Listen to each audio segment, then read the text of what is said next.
This episode may contain stories of domestic violence. Please be advised.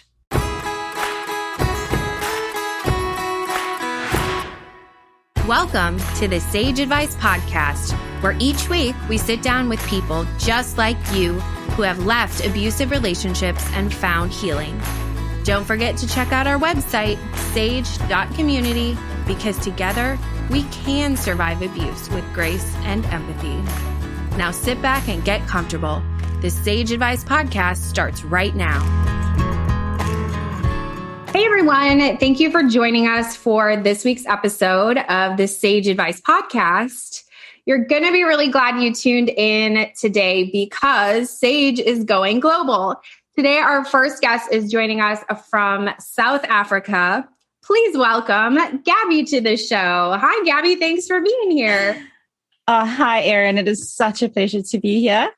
And yeah, I'm so glad to be talking to you today.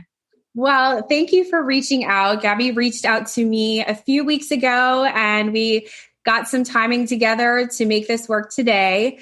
And so why don't we start just by talking about what made you reach out and want to tell your story? Yeah, definitely. So, my story happened, this whole season of my life happened quite a while ago now.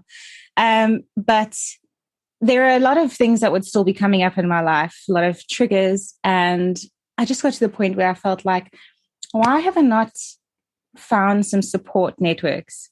Hey, I love podcasts. Why don't I find some podcasts? So I started to look for podcasts where basically I find support through hearing other people who have shared their stories. And I saw this podcast on Spotify called Sage Advice, and it just hit home for me because my son's name is Sage. And I was like, oh my gosh, this is amazing. So that's what drew me to you initially. And just listening to your stories, it inspired me. I listened to Mary Beth, I think it was, who shared her story after so many years of going through it and how she said, she still gets these triggers. And I was like, hey, me too. And then I heard Jen's story. And at the end, she said she's made a vow to always share her story. And I felt like I have resisted putting my hand up and saying, like, this is my story. I think a lot of the time there's this sort of thing in my head where it's like, but was it really that bad? Are you just playing the victim? Minimize. And then hearing everyone else's stories, it validated mine. And I was like, no, I need to share my story. And so I reached out to you, initially thinking maybe I would just share it over email. And then you delighted me when you said you wanted to do a podcast. So great. I mean, that's exactly what my little vision was for this podcast, that it would reach people. I'm so excited it reached so far to you. And I think sharing your story is so important. I get a lot of people every day who contact me who just want to say that they've listened and it really helps them, but they're not ready to share. And so the more people that can come forward and talk about what they've been through, it just makes a big difference. Definitely. So where did your story start? How did you meet your ex? How long ago was it? So it's about 10 years ago now. My story started when I was 16. And so I had lost my mom to cancer. And I think that set up a whole, I'm one of 4 daughters. And so my dad was left with 4 girls. And the whole family sort of fell apart. And we all dealt with our pain in different ways. I was the shyest, most introverted, unconfident person I've ever met. And so, that kind of a loss doesn't really help with the confidence. So what did I do with my pain? I self-sabotaged and I started to do all the things that I felt was the opposite of what I should be doing. And proper self-sabotage. And so at that time, I met a guy who was the best friend of my then friend's boyfriend, basically. Okay. And he was everything I wasn't supposed to go for. He was the badass guy with the tattoos and the piercings. He was 7 years older than me. He knew exactly what to say. And probably. Mm-hmm. Yep. And, when they talk about con artists, he was one of the really good ones.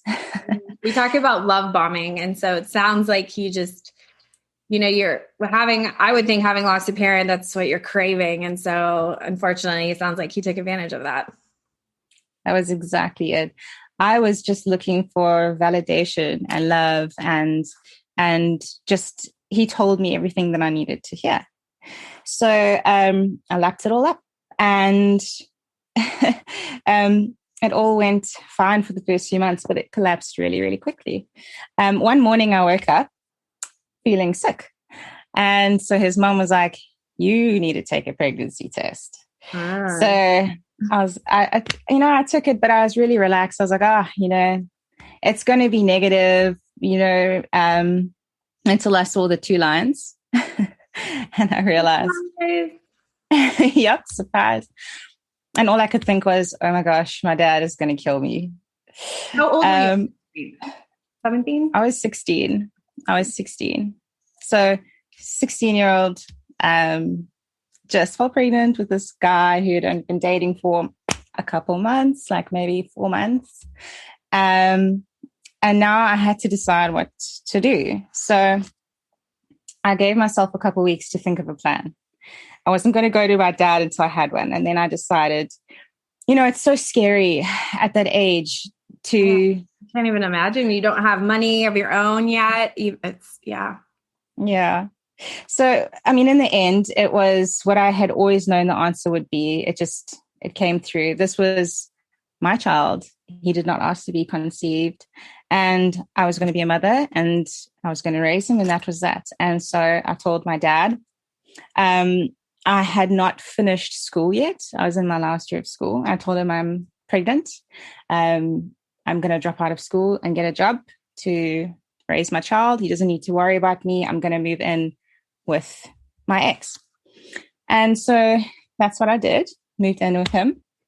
And very quickly, I started to see a different side to him. Every night, these bottles of wine are getting downed, and then this white powder is coming out. And then I'm like, okay. Yes. No. So I ask him, what you doing there with the spoon and the powder to find out it's heroin. So, Whoa. Damn. The heavy stuff. Okay. For that. So then it's like, oh my gosh, okay, what do I do? And before I could even think of making a plan, the whole world just blew up again. And he just this aggressive arrest happened one day. Soon after that, he had been caught for house theft and breaking and entering, all sorts of stuff.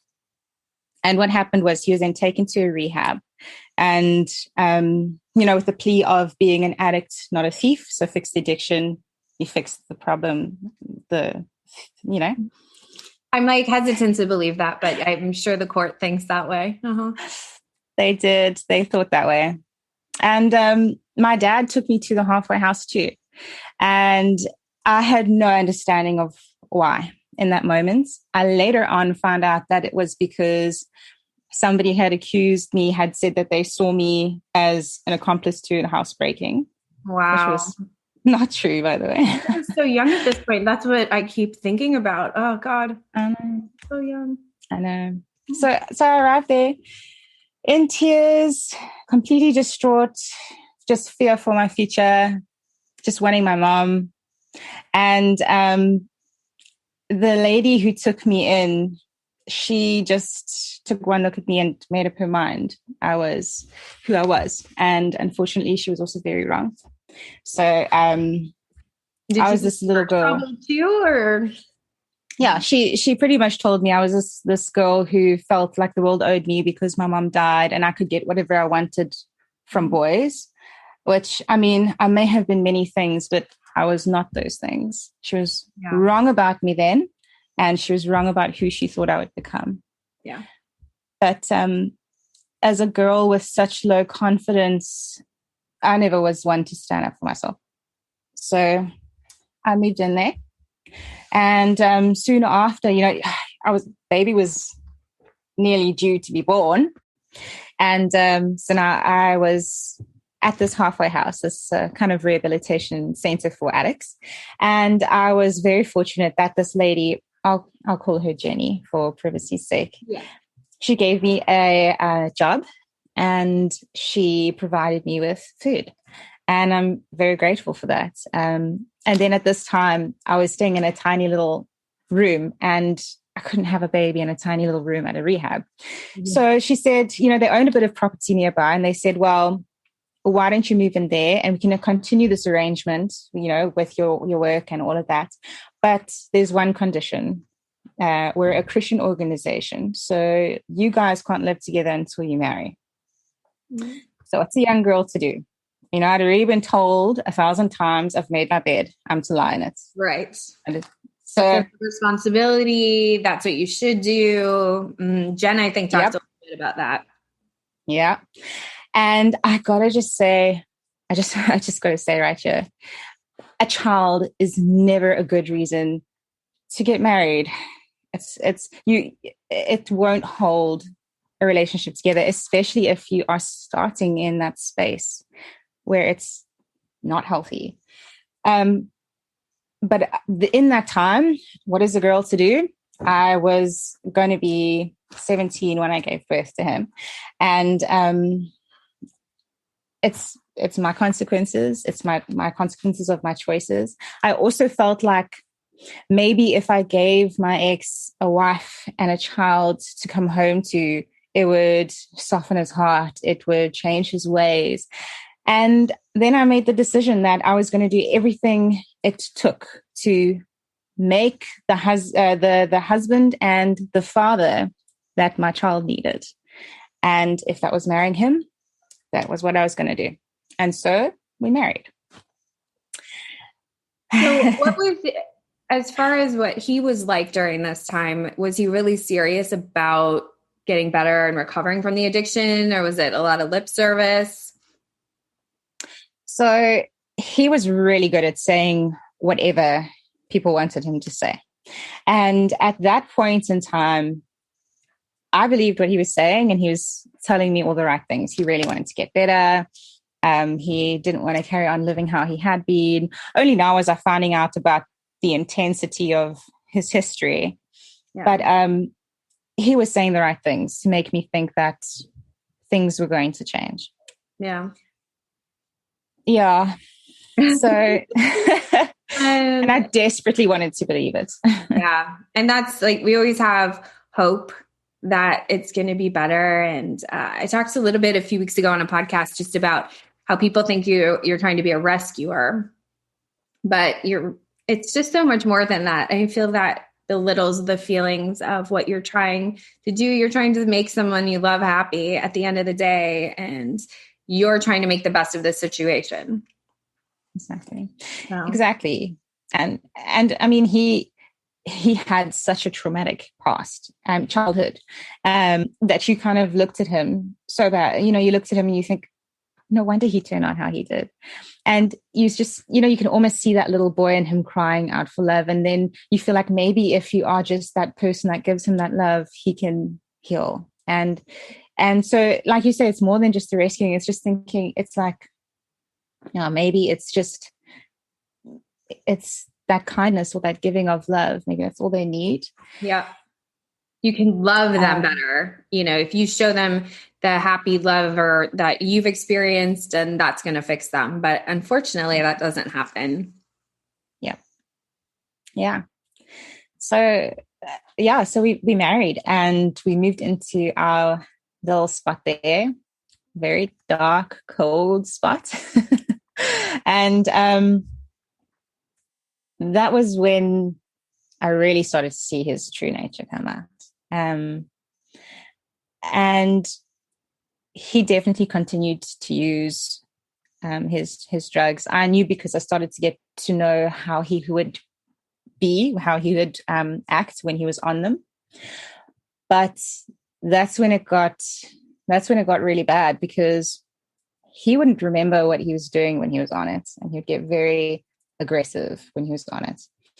And if I ever approached him because I'd caught him out on it, or I said, hey, like, are you on this right now? Or I found anything, and the verbal abuse would just come. And I mean, like, it would just be let loose. So, then you've just got somebody telling you how worthless you are for not trusting them. How dare you not trust them?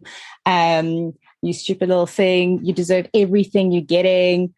Believing his lies to the core. You can see he almost believed it, even when there was evidence in front of him for what he did. And it's just the hold that somebody can have over you when they get into your head. It's actually shocking, isn't it?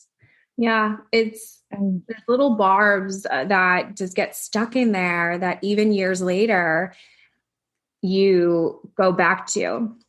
And I've had to do a lot of work, and everyone has to do a lot of work to mentally remove that from your psyche, because it's on repeat in your mind all the time. Am I really that bad of a person? Maybe I am. Maybe he's right. Yeah. Yep. And that's what I find is so it's so crazy how it still happens to this day. Those are the triggers that I have only recently realized are triggers through listening to podcasts like the ones that you do. It's like, oh my gosh, but that's what happens to me. So I'm not just some crazy person. It's the effects and like of what's happened. And even when there is no sort of justified reason to respond that way, it's just like triggered. It's not even something that your brain is reminding you. A lot of times your body has held all this tension and all these memories, and so something little causes you just to start crying. Exactly. Or going into, a dark place, not wanting to get out of bed, and you don't even really know why, but then you realize something triggered it, something messed it up. So I totally understand that. Exactly.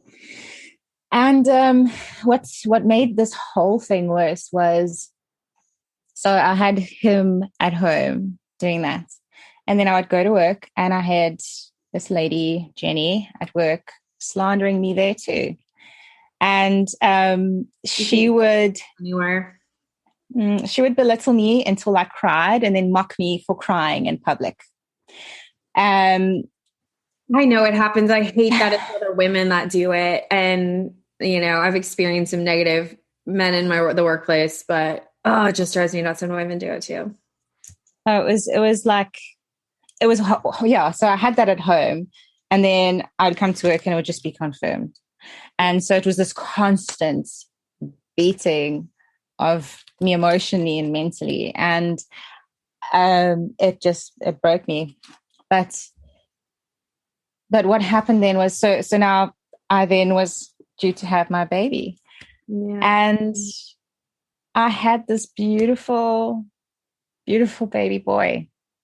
Yeah. And I decided to name him Sage. And like, I get so emotional when I think about that moment. But yeah, he was Sage because I was going to teach him to think and to ponder and to make wise choices. But not just that, I knew he was going to teach me a lot too.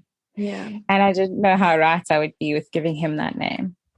But I just remember that night I looked at this little boy in my arms at the hospital, and I just remember this hope.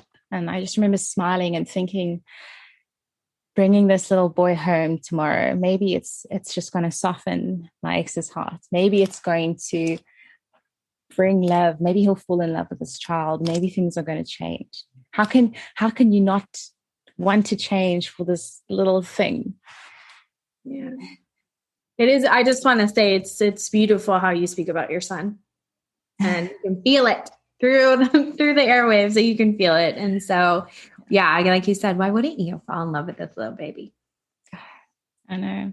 I got to tell you, the moment he was born, all of the the judgments, all of the condemnation, all of what everybody else was saying, it just fell away. This child gave me such purpose. I didn't care my age. I didn't care who I was.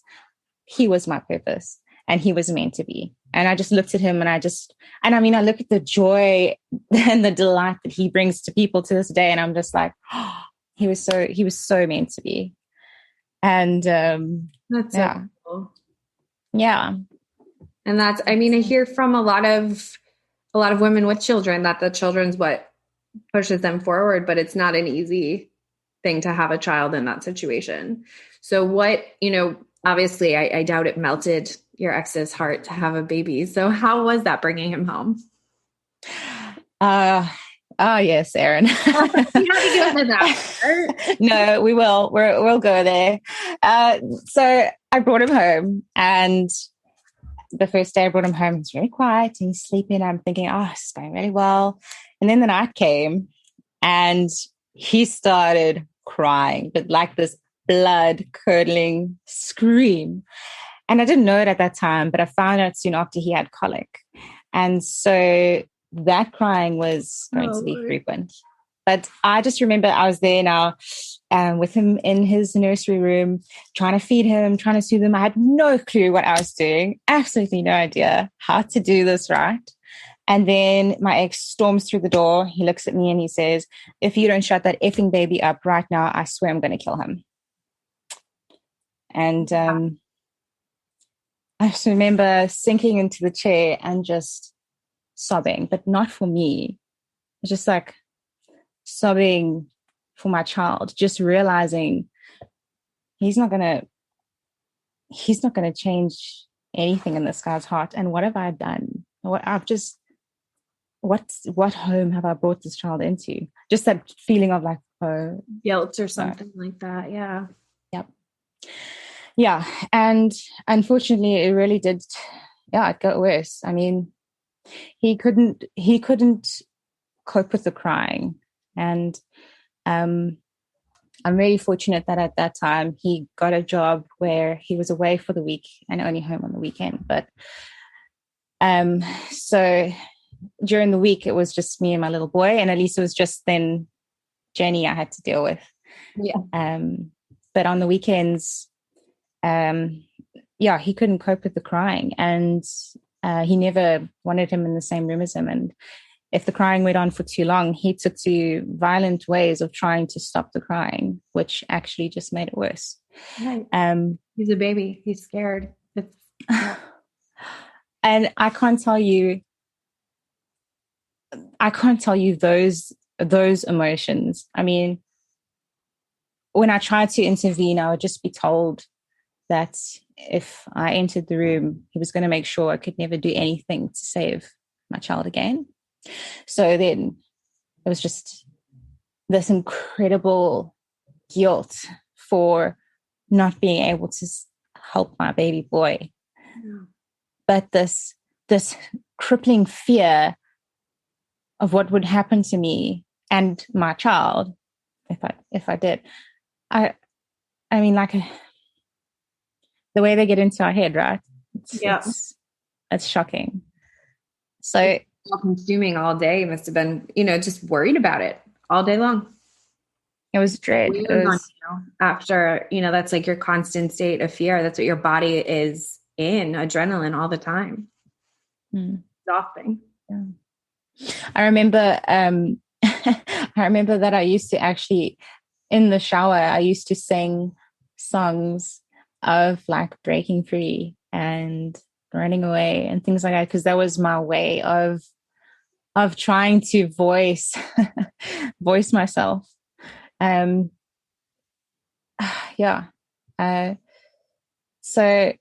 it went on like that for a good long time.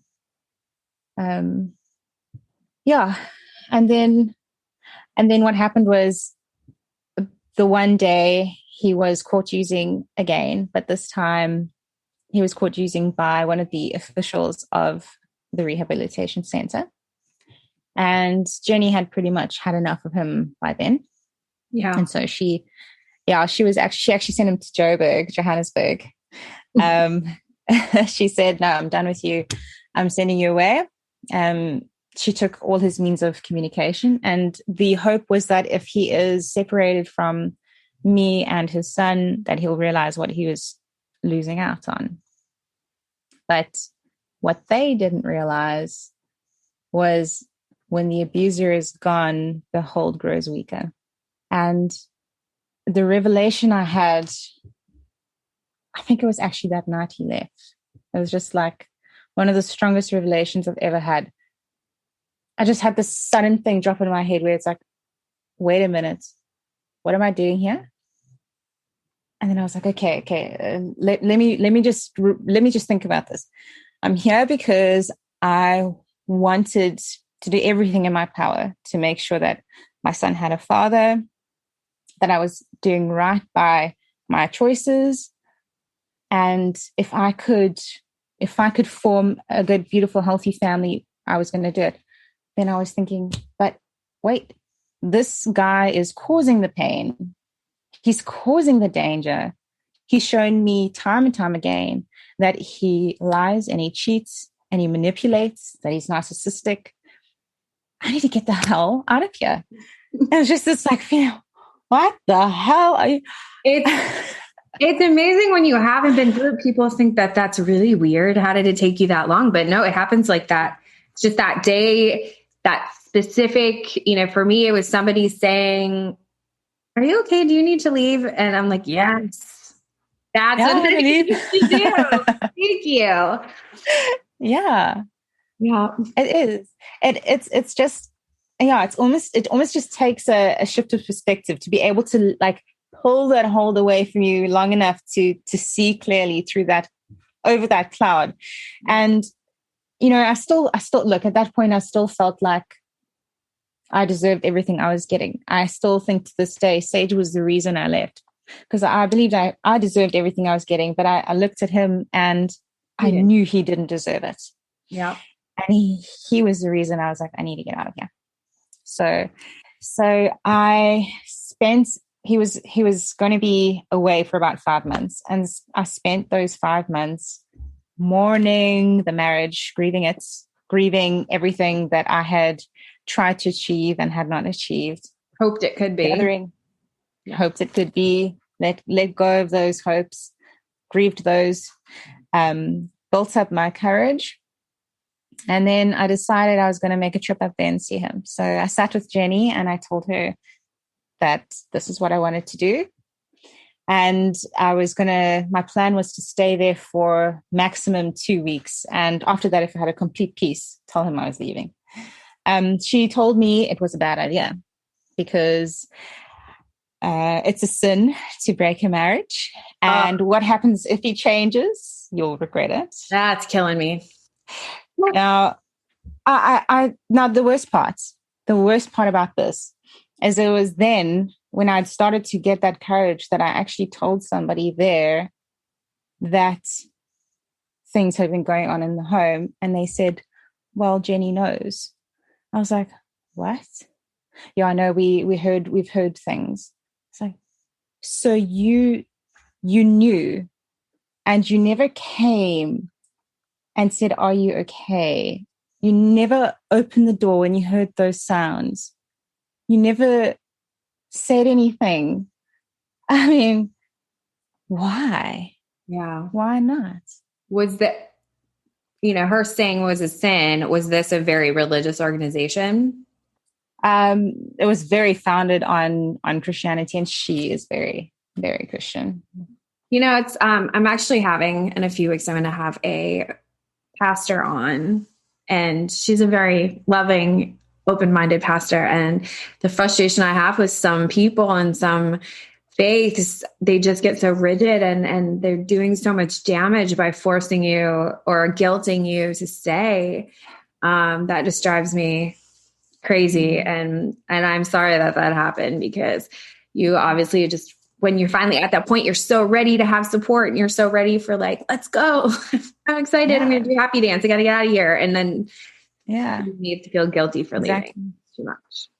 Exactly. And in my head, there no good God can say it's better to stay in a marriage that is abusive Yeah. then leave. That just doesn't sound like a good God to me. No, me either. It just doesn't make sense. And it's really hard because, like, people can also say, well, why didn't you speak up or say anything? And it's like, it's not as easy as that when you're in that space. And I think it's hard for people to understand who haven't had that abusive hold. But there's a whole bunch of stuff. There's the guilt and the embarrassment. There's the shame. There's fear. What is going to happen when you do tell somebody and they find out?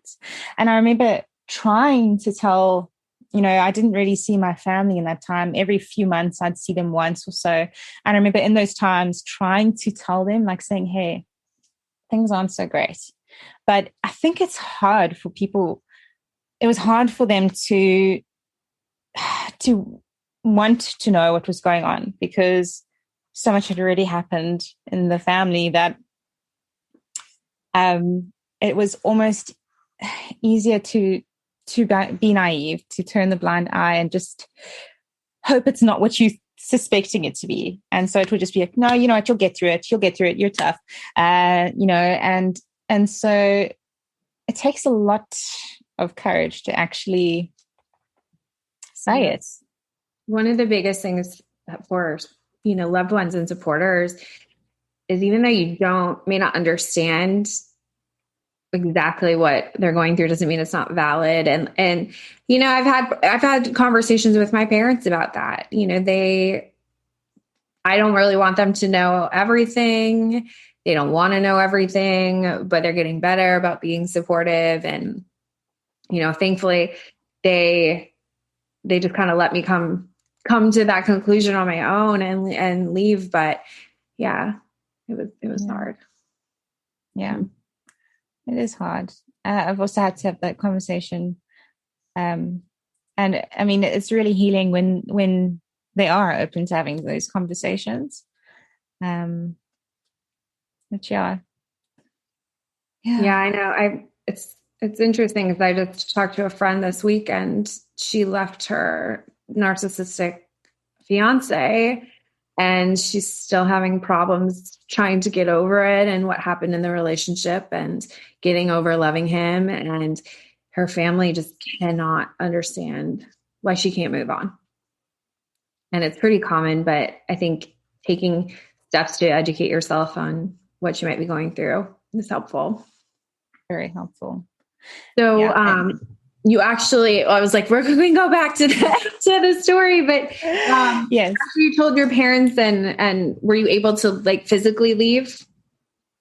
Yeah. So at that time, I actually hadn't told my dad yet. I had just told Jenny, this is what's going to happen.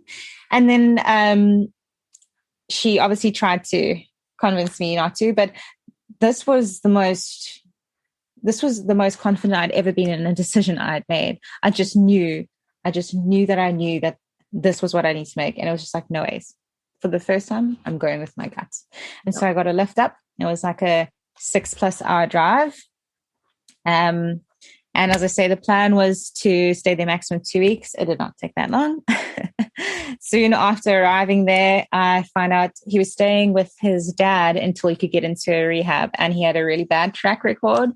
Pretty much thrown out of all of his rehab. So it was hard to find one to accept him. So he'd been there for the whole 5 months with his dad. Oh, wow. And I found out very, very shortly after arriving that he'd been pinching alcohol from him. So no behavior change, no desire to change. That was a warning bell. And then soon after arriving, we had a fight and he stormed out and I didn't see him for the whole day.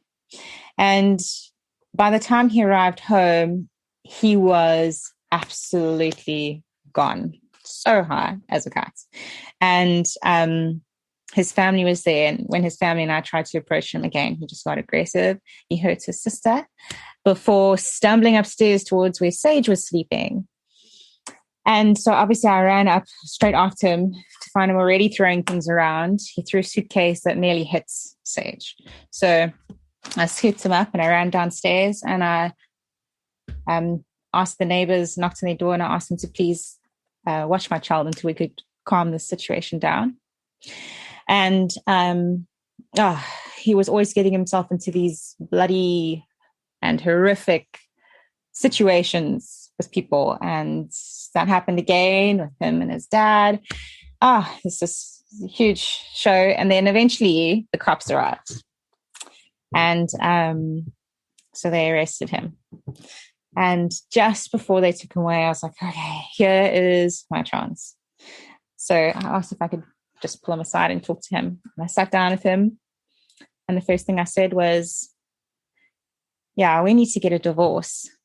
And he said the best thing I could have ever asked him to say, I don't give a F.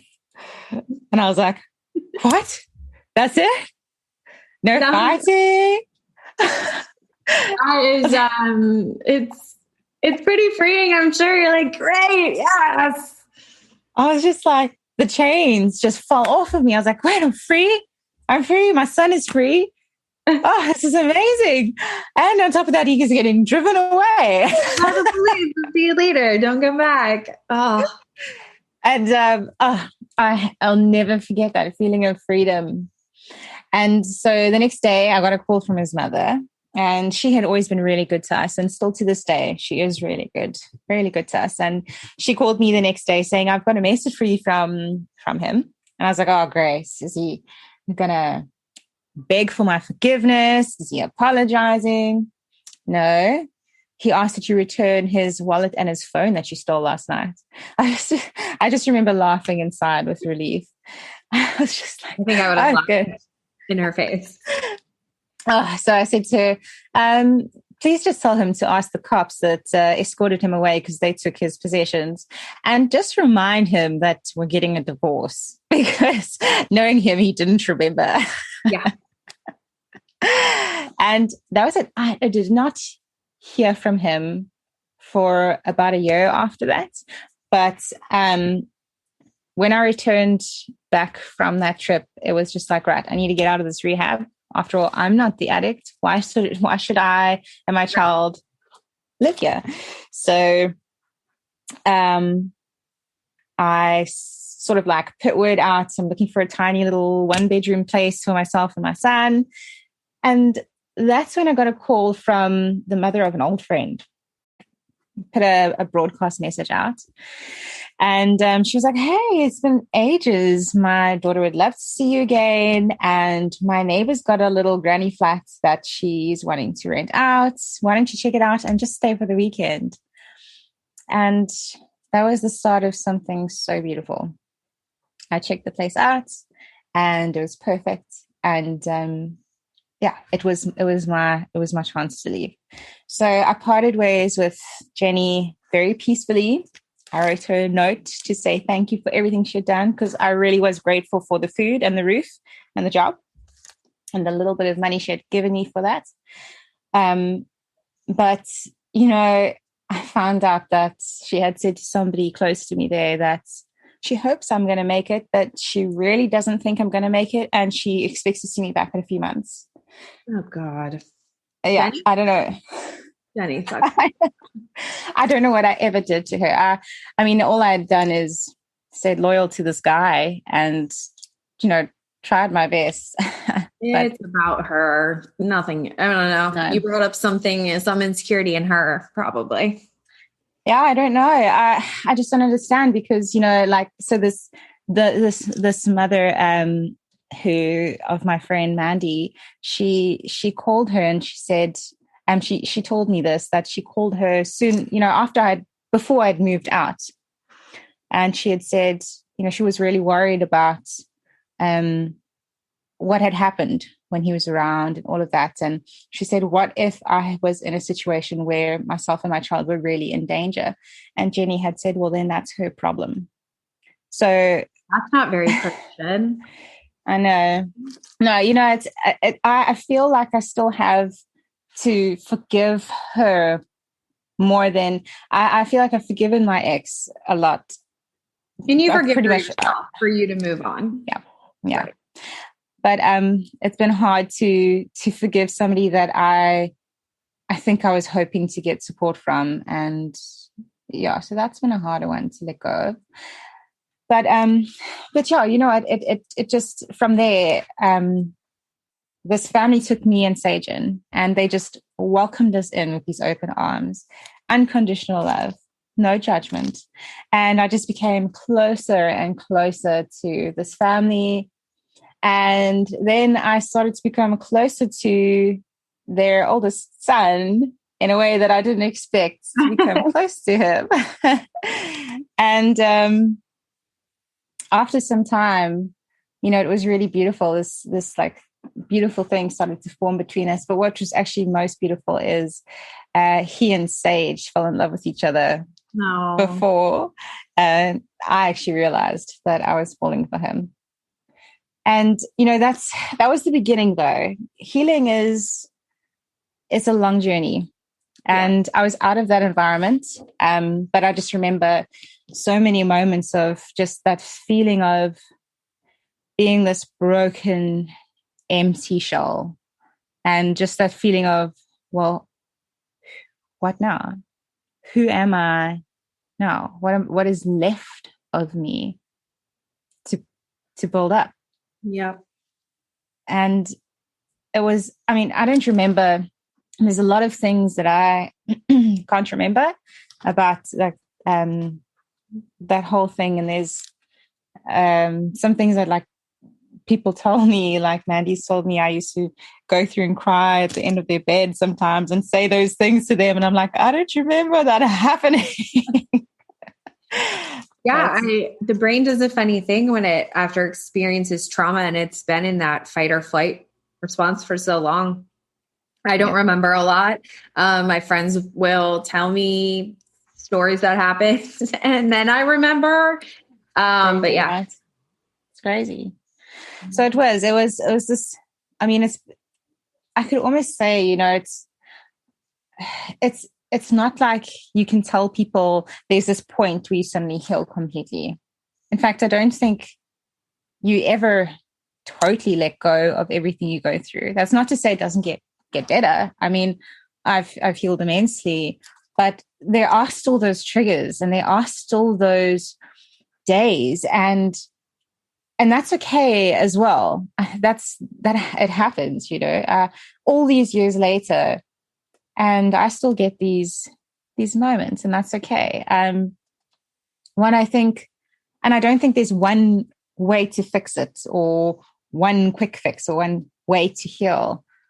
But I do think that there are resources out there which can actually really, really make a difference. Like, so I've had the pleasure of now working with a company called Cafe Life, and they do coaching and facilitation around resilience. And how ironically beautiful is that? Yeah. And we've got this product called Resilience in a Box, and that has helped me so much because it's just daily practices that help you.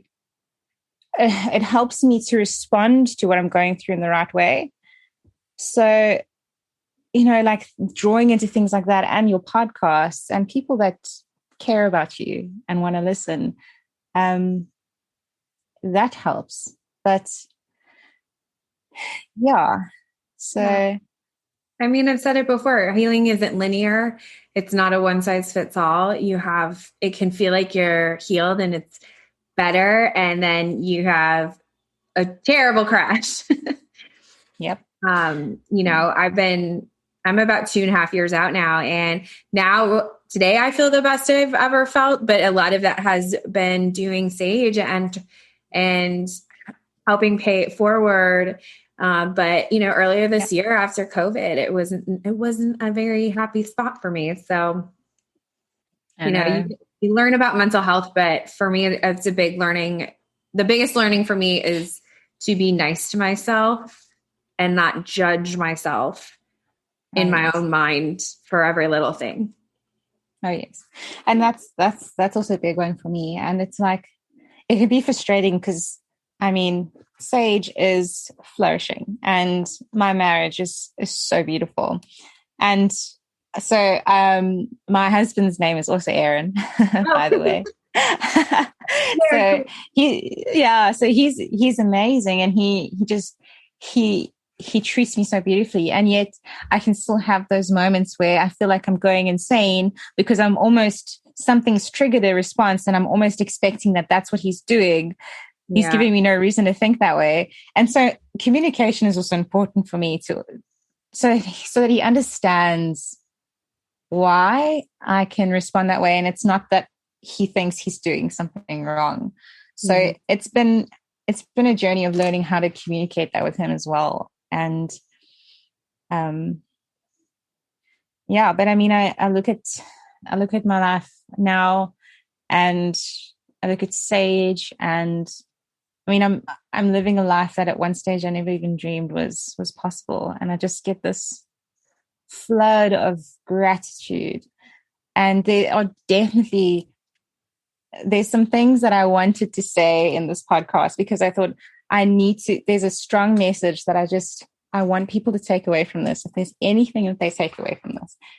And the one was that I want everybody that's listening to know that your story is in your hands. So it does not matter what other people tell you or who they tell you are. It doesn't matter about your choices or your mistakes. You get to decide who you are. You get to decide. You get to make those choices. And your mistakes do not define you. And the other thing is that you can love again, and that one man is not every man. And you do deserve true love, and you deserve to be loved properly. And that, I think, it's a big one to accept. That was awesome. That is the best advice for people. Yeah. And there was also one last one, was that there's always a choice. And so no matter how dependent you are on that person, because I see this too often and it breaks my heart, no matter how dependent you are on that person, no matter how scary it is to leave, no matter what you're scared of, there is always a way. You will always make a way. And there are always people there that are willing to help you. And staying in that space is never the right choice. So, so it just takes making the next right step. Mm-hmm. So, yeah. Beautiful sentiment. I liked all of that. Thank you so much for reaching out, because I think your story was so interesting, and you're so passionate about your family, and you also have come so far, and you found love again, and you're in a happy spot. And so I just think that's so important to hear, that there can be a happy ending. It's not going to be smooth sailing the whole time. I'm just happy for you and Sage and Aaron. So thank you.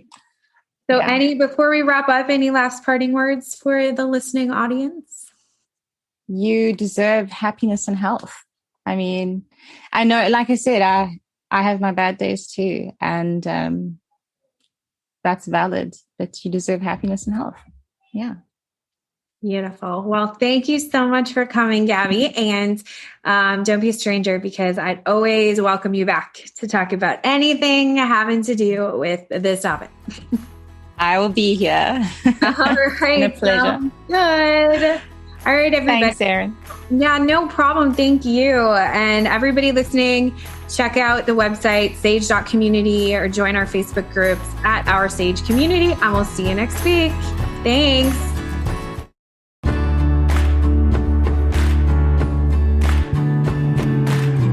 Well, that's our show. Thanks for listening. If you have any questions, or if you're willing to share your story, please email us at sageadvicepodcast@gmail.com.